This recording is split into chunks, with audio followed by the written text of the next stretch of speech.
السلام علیکم۔ آج پیر ہے اپریل کی 24 تاریخ۔ پاکستان میں سر شام کے 7، بھارت میں 7:30، اور یہاں ہمارے اسٹوڈیوز کی گھڑیوں میں صبح کے 10 بج رہے ہیں۔ وائس آف امریکہ واشنگٹن کی اردو سروس سے میں ہوں خالد حمید، خبروں کے بلیٹن کے ساتھ۔ پاکستان میں سابق army chief general Qamar Javed Bajwa کے حوالے سے بھارت کے ساتھ جنگ نہ کرنے کی صلاحیت کے بارے میں بیان اور مسئلہ کشمیر پر بات چیت کے بارے میں انکشافات کے بعد مختلف سیاسی جماعتوں کی طرف سے شدید رد عمل سامنے آ رہا ہے۔ پاکستان فوج کی طرف سے اگرچہ اس بارے میں کوئی باقاعدہ بیان سامنے نہیں آیا ہے، تاہم فوج کے قریب سمجھے جانے والے تجزیہ کاروں کا کہنا ہے کہ سابق آرمی چیف نے معاشی مشکلات کا تو کہا ہوگا، لیکن بھارت کے ساتھ جنگ نہ کرنے کی صلاحیت کے بیان کے بارے میں یہ مبالغہ آرائی ہے۔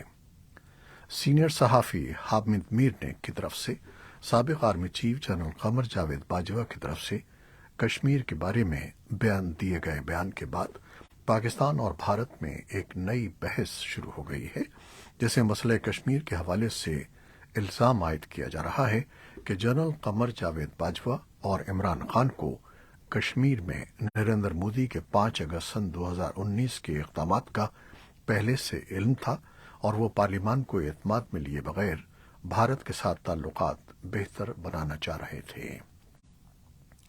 پاکستان تحریک انصاف کی شیری مزاری نے اس بارے میں ایک ٹویٹ میں کہا کہ حامد میر نے جنرل باجوہ کے حوالے سے کہا ہے کہ وہ کشمیر کے بارے میں ڈیل کرنا چاہتے تھے، تو یہ درست بات ہے۔ اجیت دوول پاکستان کا دورہ کرنا چاہتے تھے، لیکن عمران خان اور شاہ محمود قریشی نے اس بارے میں انکار کر دیا تھا۔ سابق وزیر اعظم اور Pakistan Tehreek Insaf P T I کے چیئرمین عمران خان کی جانب سے 2 صوبوں کی اسمبلیوں کی تحلیل کے معاملے پر کیا جانے والا دعویٰ سوشل میڈیا پر موضوع بحث ہے۔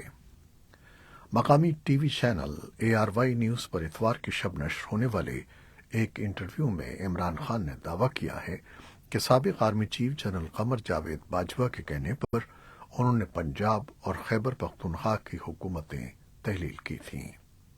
اس سے قبل عمران خان جنرل باجوہ کو اپنی مرکزی حکومت کے خاتمے کا ذمہ دار ٹھہراتے رہے ہیں، تاہم انہوں نے جنرل باجوہ کے کہنے پر صوبائی حکومتوں کی تحلیل کا بیان دے کر ایک نئی بحث کو جنم دیا ہے۔ سوشل میڈیا پر عمران خان کے اس دعوے پر سوالات کیے جا رہے ہیں کہ جس شخص کو مرکز میں اپنی حکومت کے خاتمے کا ذمہ دار کہتے رہے ہیں، بھلا اس کے کہنے پر صوبائی حکومتوں کا خاتمہ کیوں کیا گیا؟ واضح رہے کہ عمران خان کے حکم پر رواں برس جنوری میں تحریک انصاف کی پنجاب اور خیبر پختونخوا کی صوبائی حکومتیں تحلیل کر دی گئی تھیں۔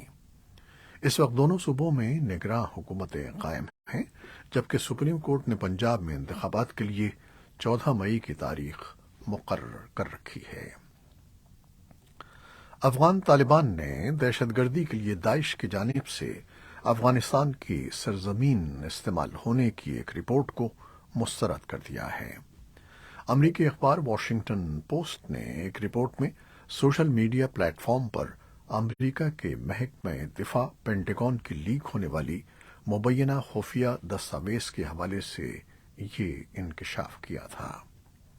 رپورٹ میں کہا گیا تھا کہ افغانستان میں دہشت گرد گروپ داعش یورپ اور ایشیا کے مختلف ملکوں میں حملوں کی منصوبہ بندی کرنے میں مصروف ہے اور امریکہ کو بھی نشانہ بنانا چاہتا ہے۔ واشنگٹن پوسٹ کی اس رپورٹ پر امریکی انتظامیہ کا کوئی موقف سامنے نہیں آیا ہے، تاہم افغانستان میں طالبان حکومت کے ترجمان ذبیح اللہ مجاہد نے اس رپورٹ کو پروپیگنڈا قرار دیتے ہوئے مسترد کر دیا ہے۔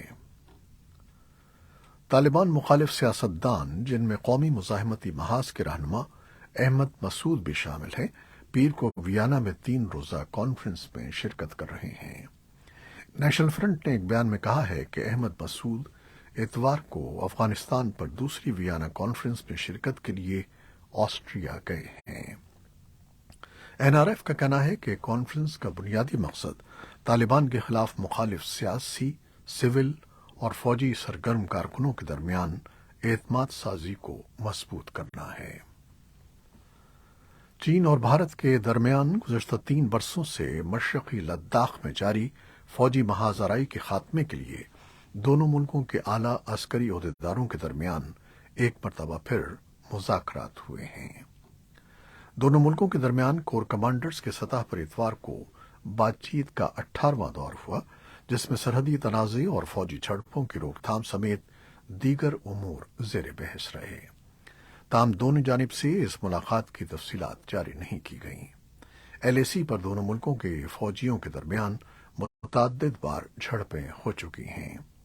دونوں ممالک سرحدی کشیدگی کے لیے ایک دوسرے کو مورد الزام ٹھہراتے رہے ہیں۔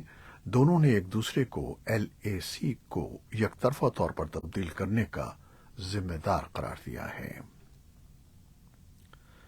بھارتی ریاست پنجاب کی پولیس نے کہا ہے کہ اس کے زیر حراست علیحدگی پسند رہنما امرت پال سنگھ کو مرکزی حکومت کی ہدایت پر آسام جیل منتقل کر دیا گیا ہے۔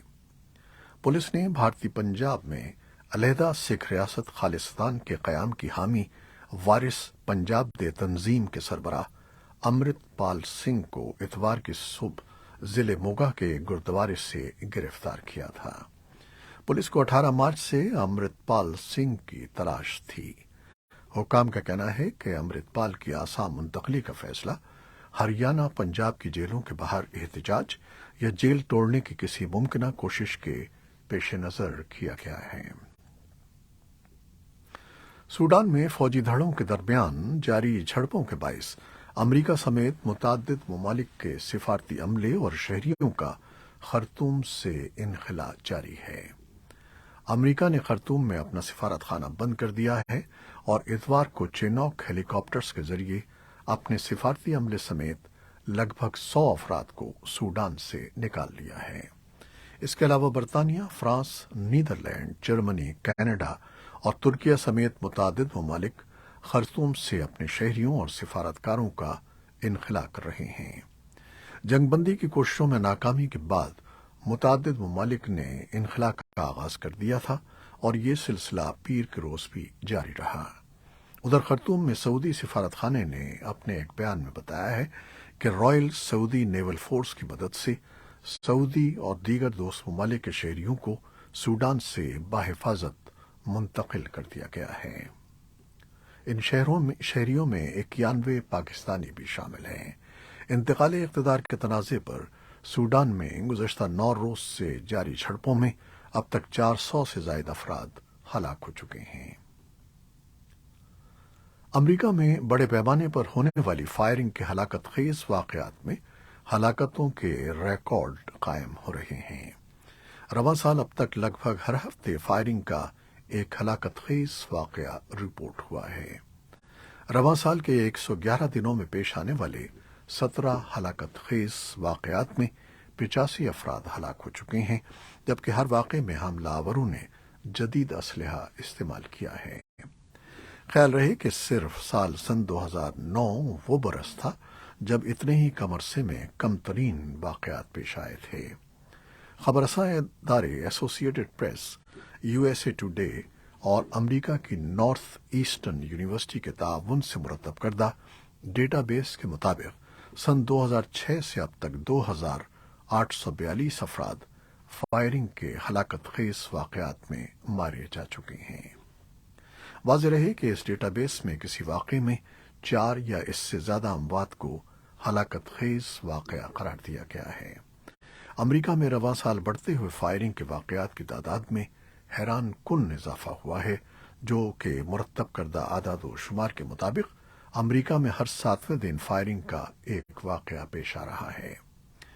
یہ اعداد و شمار تو لگ بھگ 2 دہائیوں سے مرتب کیے جا رہے ہیں، تاہم جب سے انہیں ترتیب دیا جا رہا ہے ان میں رواں سال کے اعداد و شمار سب سے زیادہ دکھائی دیتے ہیں۔ ایرانی نژاد امریکی شہری عماد شرگی کی ایون جیل میں قید کو 5 برس گزر گئے ہیں۔ ایسے میں ایران کے لیے امریکی خصوصی ایلچی رابرٹ میلے نے اتوار کو ان کی فوری رہائی کا مطالبہ کیا۔ رابرٹ میلے نے کہا کہ ایرانی حکام نے شارگی کو جعلی الزامات کے تحت گرفتار کیا ہے اور غلط طریقے سے حراست میں رکھا ہوا ہے۔ میلے نے اتوار کو اپنے ٹویٹ میں ایران سے 2 دیگر امریکی قیدیوں کو رہا کرنے کا بھی مطالبہ کیا۔ میلے نے کہا کہ ہم سیامک نمازی اور مراد تہباز کی رہائی کے ساتھ ساتھ شارگی کی رہائی کے لیے کام کرنا بند نہیں کریں گے۔ ان کا کہنا تھا کہ ایران کو سیاسی مقاصد کے لیے امریکی شہریوں کو حراست میں لینے کے اپنے اشتعال انگیز عمل کو ختم کرنا چاہیے۔ یورپی یونین کی خارجہ پالیسی کے سربراہ جوزف بوریل نے کہا ہے کہ اگرچہ یوکرین کو مطلوبہ گولہ بارود کی فراہمی کے پروگرام میں کچھ اختلافات باقی ہیں، لیکن انہیں یقین ہے کہ رکن ممالک باقی تفصیلات کو حتمی شکل دے دیں گے۔ بوریل نے یورپی یونین کے وزرائے خارجہ کے ساتھ ملاقات کے لیے لگزمبرگ پہنچنے پر پیر کے روز صحافیوں کو بتایا کہ انہیں یقین ہے کہ ہر کوئی سمجھے گا کہ ہم انتہائی ہنگامی صورتحال میں ہیں۔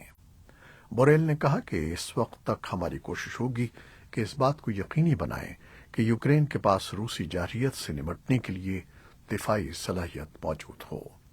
بعد ازاں انہوں نے یوکرین کے وزیر خارجہ دمیترو کولیبا کے ویڈیو کے ذریعے اجلاس سے خطاب کے بعد ٹویٹ کیا کہ جنگ روکنے کا بہترین طریقہ یہ ہے کہ روس جنگ بند کر دے اور یوکرین کی سرزمین سے دستبردار ہو جائے۔ کولیبا نے گزشتہ ہفتے مایوسی کا اظہار کیا تھا کہ یورپی یونین کے ارکان کی جانب سے گزشتہ ماہ طے پانے والے معاہدے پر ابھی تک عمل درآمد نہیں ہوا ہے، جس میں یوکرین کے لیے مشترکہ طور پر توپ خانے کی گولہ بارود کی خریداری اور یورپی گولہ بارود کی پیداوار کو بڑھانے کا عہد کیا گیا تھا۔ روس اور یوکرین نے اتوار کے روز جنگ زدہ شہر باخموت میں کامیابی کے دعوے کیے ہیں۔ ماسکو نے کہا ہے کہ اس کی افواج نے شہر کے مغربی علاقے میں مزید 2 محلوں کو اپنے قبضے میں لے لیا ہے، لیکن اس نے کوئی تفصیلات نہیں بتائیں۔ تاہم یوکرین کے کرنل جنرل الیگزینڈر سیریسکی نے پیغام رسانی ایپ ٹیلی گرام پر اپنی اور یوکرینی فوجیوں کی فرنٹ لائن پر تصاویر پوسٹ کی ہیں اور کہا ہے کہ ہم دشمن کو نشانہ بنا رہے ہیں اور اہم محاذوں پر ڈٹے ہوئے ہیں۔ نہ تو ایسوسی ایٹڈ پریس اور نہ ہی رائٹرز میدان جنگ کی رپورٹ سے اس کی تصدیق کر سکے ہیں۔ ایک روسی اہلکار نے پیر کے صبح کرائمیا کی بندرگاہ سیواستوپول پر ڈرون حملے کی اطلاع دی ہے۔ شہر کے لیے روس کے متعین کردہ گورنر میخائل روزایف نے سوشل میڈیا پر کہا کہ روسی افواج نے ایک ڈرون کو تباہ کر دیا جبکہ دوسرا ڈرون پھٹ گیا۔ رزایف نے کہا کہ حملے سے کسی قسم کے نقصان کی اطلاع نہیں ملی ہے۔ یوکرین کی فوج کی جانب سے فوری طور پر اس حملے کی تصدیق نہیں کی گئی ہے۔ برطانوی وزارت دفاع نے کہا ہے کہ روس ممکنہ طور پر یوکرین کے زیر قبضہ علاقوں کو روسی فیڈریشن کی بیوروکریسی میں تیزی سے ضم کرنے کی کوشش کر رہا ہے تاکہ حملے کو کامیاب ظاہر کیا جا سکے، خاص طور پر سن 2024 کے صدارتی انتخابات سے پہلے۔ اپنی روزانہ کی رپورٹ میں برطانوی وزارت نے کہا ہے کہ خیرسن کے رہائشیوں کو ایک اور علاقہ جو روس نے الحاق کرنے کا دعویٰ کیا ہے، اس کو دھمکی دی گئی تھی کہ اگر وہ 1 جون تک روسی پاسپورٹ قبول نہیں کرتے ہیں تو ان کی جائیدادیں ضبط کر لی جائیں گی۔ کینیا کی پولیس نے کہا ہے کہ ملک کے مشرق میں ایک ایسے مذہبی فرقے کے ماننے والوں کی مزید 26 لاشیں ملی ہیں جنہیں مبینہ طور پر ان کے پادری نے کہا تھا کہ اگر فاقہ کشی کرتے ہوئے ان کی موت واقع ہو گئی تو وہ یسوع مسیح سے جا ملیں گے۔ خبر رساں ادارے AFP کے مطابق کینیا کے ساحلی قصبے مالندی سے ملنے والی ان لاشوں کے بعد اس فرقے سے تعلق رکھنے والے افراد کی ہلاکتوں کی تعداد 47 ہو گئی ہے۔ AFP کے ایک فوٹوگرافر کے مطابق سرچ ٹیمیں مالندی کے ساحلی قصبے کے قریب دیگر لاشوں کی تلاش میں کھدائی جاری رکھے ہوئے ہیں۔ کئی لاشیں پہلے ہی پلاسٹک کی چادر میں لپٹی ہوئی وہاں پڑی تھیں۔ بھارت کی چوٹی کے مرد و خواتین پہلوان ریسلنگ فیڈریشن آف انڈیا کے صدر اور بھارتیہ جنتا پارٹی کے رکن پارلیمان برج بھوشن شرن سنگھ اور بعض کوچز کے خلاف جنسی استحصال کے الزام کے معاملے پر 3 ماہ کے اندر دوبارہ دھرنے پر بیٹھ گئے ہیں۔